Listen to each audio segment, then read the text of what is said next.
Bonjour et bienvenue sur ma chaîne. Aujourd'hui, petite vidéo avec un nouveau format. Là, je filme avec ma petite GoPro chinoise.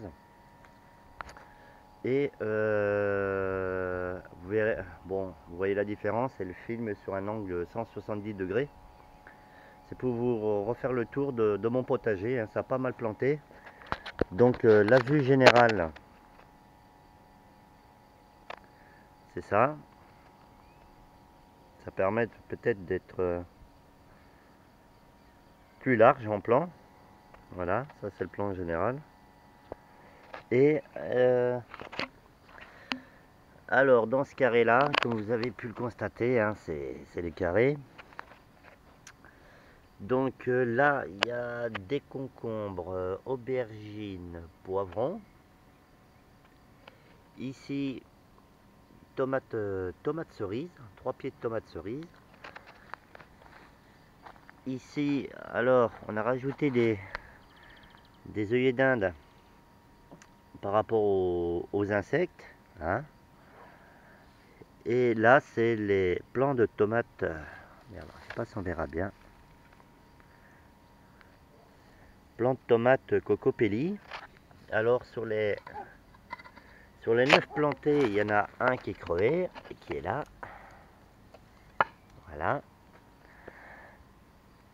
Et ici, il y a Toupi. Ici, il y a du basilic. Voilà. Bon, ça en général, l'année dernière, ça s'est fait bouffer par les escargots. Alors, donc voilà. Sur l'autre carré, alors on a planté des lys. Voilà.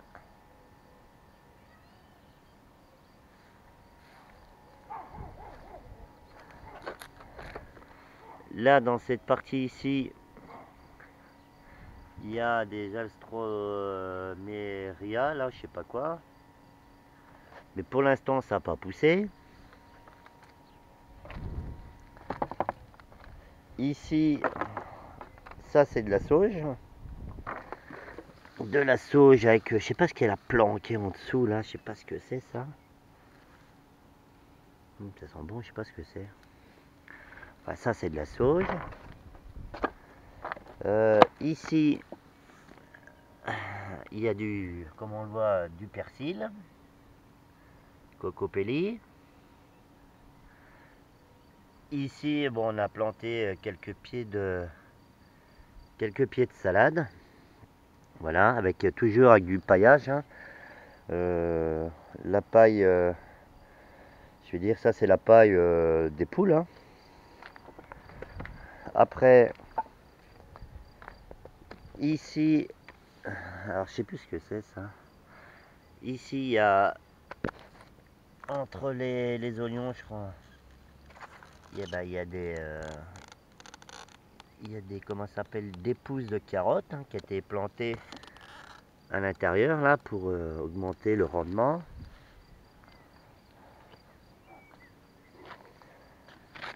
Alors ça je sais plus ce que c'est. Putain.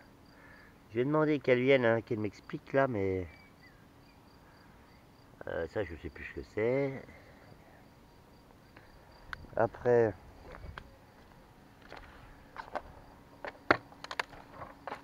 je fais le tour. Ici, c'est les patates qui commencent à pousser. Là, là c'est des fraisiers. Voilà, des petites fraises. Alors des fraises, j'en ai pas beaucoup cette année. Tu peux la bouffer, celle-là? Peut-être la bouffer, celle-là. Ça ici, c'est, je vais pas montrer plus, c'est trop longtemps. C'est où on sont enterrés mes 2 premières poules. En réserve d'eau. Bon, il n'y a plus grand chose en eau là. Là, c'est du thym et de la sauge. Alors elle a de la ciboulette, elle est belle la ciboulette, du thym. Ça, je sais plus ce que c'est. Là, radis, c'est marqué, hein. Radis et échalote. Ici, pas mal. Et ça, c'est son système de plantation de patates. Nouvelle version avec de la paille. Alors, je sais pas, j'ai pas trop regardé. Je sais pas trop si ça va marcher, mais en tout cas, il y a des trucs qui poussent. Même s'il y a une tomate, une pomme de terre par pied là, bah, ça fera quand même quelques patates. Donc voilà, autre tour du jardin qui commence à avoir, il a pas mal de gueule, hein. On a galéré à faire les carrés, mon épouse a galéré à faire les carrés de plantation. Il faut faire tourner les plantations chaque année, hein, on va faire tourner dans les carrés. Donc, voilà,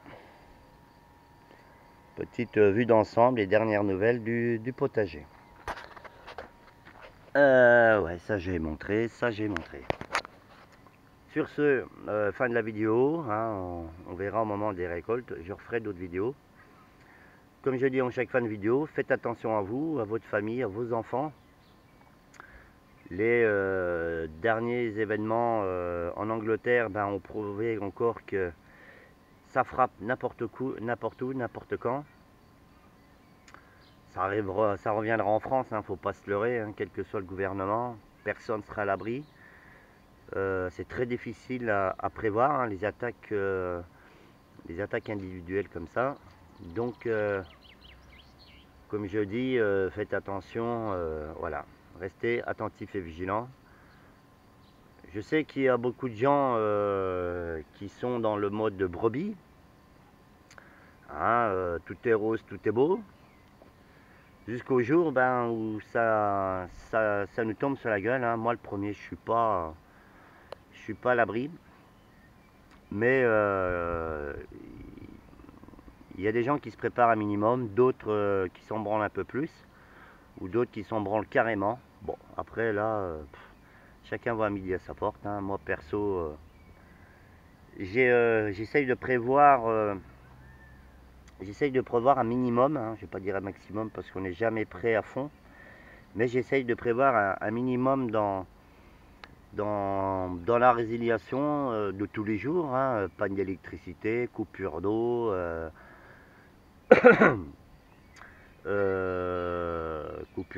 qu'est-ce que je vais dire, voilà, hein, je parle pas d'attaques zombies, pour l'instant, je parle pas d'attaques zombies et de, comment ça s'appelle, d'attaques dans mon village et tout ça. On n'en est pas encore arrivé là, je pense pas. J'espère que ça arrivera jamais. Si un jour j'y suis confronté, on verra bien. Je pense que je suis un minimum prêt pour envoyer de la bûche, hein, envoyer même très fort. Après, bon, je penserai déjà à sauver mes miches, hein, avant de faire le tour. Donc voilà, petit mot de fin en disant, bon, le survivalisme, je veux dire, pour moi déjà à la base, c'est la résilience qui peut arriver tous les jours, une tempête, une coupure d'eau, une inondation, une coupure d'électricité. Ça, c'est le survivalisme, pour moi de base, raisonné. Voilà. Stock de nourriture, pareil, hein. Je ne ferai pas de vidéo sur mon stock de nourriture parce que c'est personnel, c'est adapté par rapport à nos besoins. Puis voilà, j'ai pas montré ça. Mais bon, il faut avoir un minimum pour prévoir. Au quotidien, tous les jours, hein. C'est comme mon sac EDC, bon voilà, il est prévu pour apporter un minimum d'assistance à une personne qui pourrait être en danger ou dont son pronostic vital pourrait être engagé. Je pourrais apporter les premiers secours, hein. Je ne suis pas urgentiste, mais je pourrais donner, je pense, une bonne alerte et apporter les premiers secours. Donc j'ai le minimum dans mon sac de tous les jours. Voilà. Mot de fin, attentif et vigilant. Voilà. la brebis, le loup, le chien de berger, beaucoup de brebis, un peu de loup, et je pense pas mal de chiens de berger. Voilà. Sur ce, je vous laisse. Merci aux nouveaux abonnés, merci à vos commentaires, et à plus sur